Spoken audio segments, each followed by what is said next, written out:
Sir నమస్కారం sir. నమస్తే. Sir ఎన్నికల ప్రచారంలో భాగంగా అప్పుడు శిల్పారావు గారి కోసం అల్లు అర్జున్ గారు వెళ్ళడం, అభినందనలు తెలియజేయడం కోసం అప్పుడు. అది పెద్దగా రచ్చ చెప్పింది. ఎందుకంటే జనసేన తరపు నుంచి వెళ్ళకుండా ఇటు వైసీపీ తరపు నుంచి వెళ్ళడం ఏంటి అని అల్లు అర్జున్ గారు మొత్తం జనసేన ఫ్యాన్స్‌కి, ఇటు అల్లు అర్జున్ ఫ్యాన్స్‌కి ఒక వివాదం అయితే నడిచింది సార్. అది చాలా కాలం అలాగే కంటిన్యూ అవుతుంది ఇప్పటికి కూడా.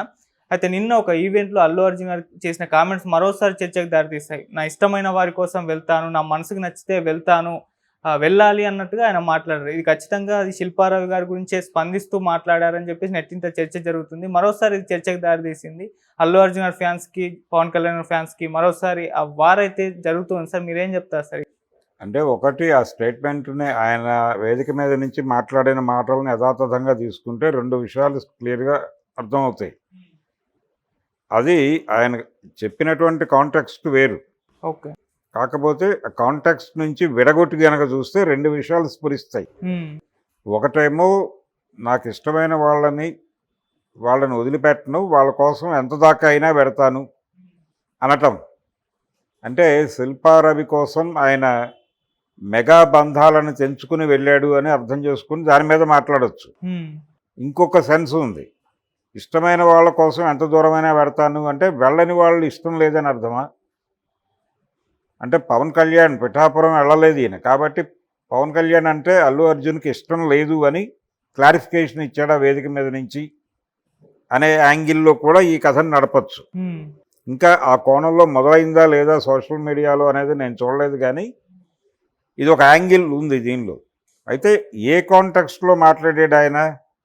ఆ సినిమా సమర్పకురాలు అంటే మారుతీనగర్ సుబ్రహ్మణ్యం అనేటువంటి సినిమా ప్రీ రిలీజ్ ఈవెంట్ సందర్భంగా అతను హాజరయ్యాడు. ఒకవైపు పుష్ప క్లైమాక్స్ షూట్లో చాలా బిజీగా ఉండి చాలా ఇంటెన్స్గా పనిచేస్తూ ఉండగా తను వచ్చి, అంటే సుకుమార్ గారి భార్య సమర్పకురాలుగా వ్యవహరిస్తోంది ఆ సినిమాకి.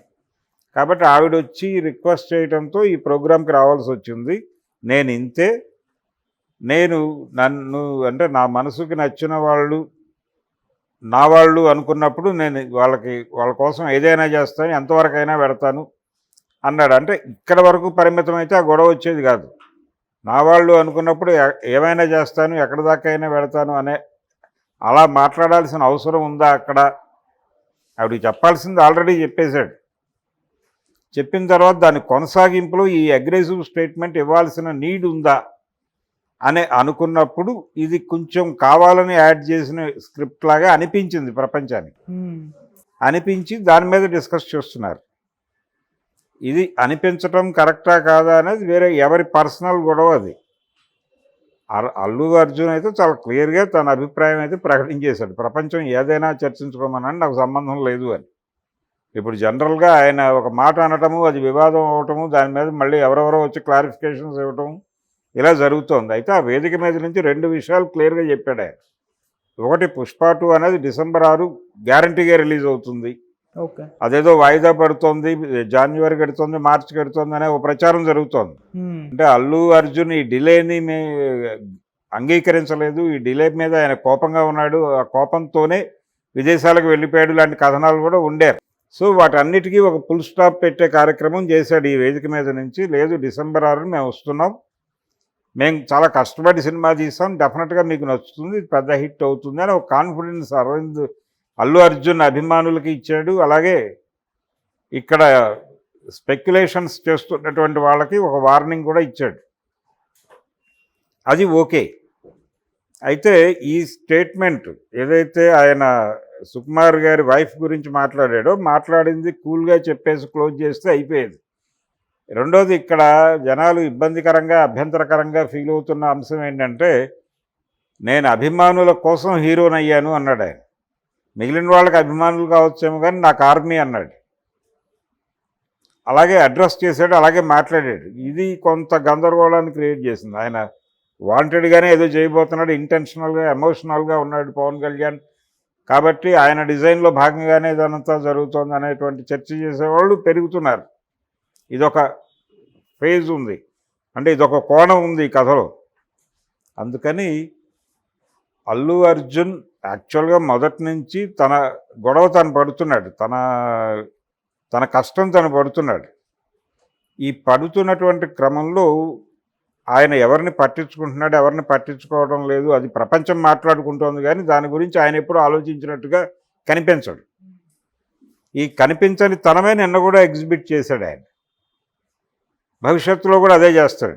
మీ చావు మీరు చావండి, నాకు సంబంధం లేదు, నేను నాలా ఉంటాను, నా పద్ధతిలో నేను ఉంటాను, నా పద్ధతికి ఏదైనా ఇబ్బంది కలిగితే నేను మీ ముందుకు వస్తాను, మీరు స్పందించండి, కలిసి సమస్యను పరిష్కరించుకుందాం అన్న టోన్లోనే నడుస్తోంది వ్యవహారం. కాబట్టి ఇది ఎస్టాబ్లిష్డ్ ఫ్యాక్ట్, ప్రపంచానికి చెప్పే చేస్తున్నాడు అతను.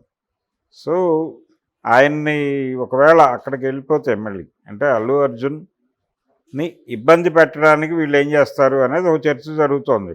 మెగా అభిమానులు కావచ్చు, మెగా ఫ్యామిలీ కావచ్చు, ఆయన ఏ ఇబ్బంది పెడుతుంది అనేది ఇంకో చర్చ ఓపెన్ అయింది. డెఫినెట్గా అటువంటిది అయితే ఉండదు.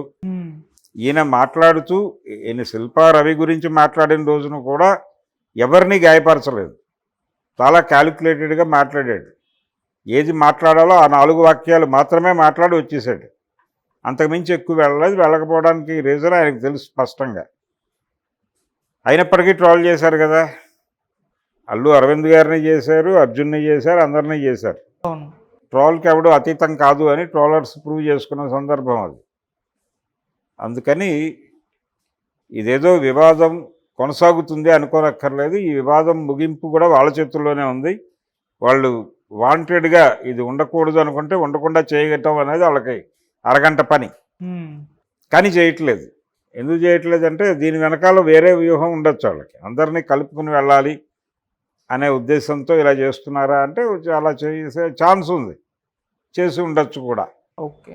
అందుకని ఈ వివాదంలో ఏదైతే ఇప్పుడు మీరు మాట్లాడిన వివాదం ఉందో, వివాదము అనుకుంటే వివాదమే, వివాదం లేదు అనుకుంటే వివాదం లేదే.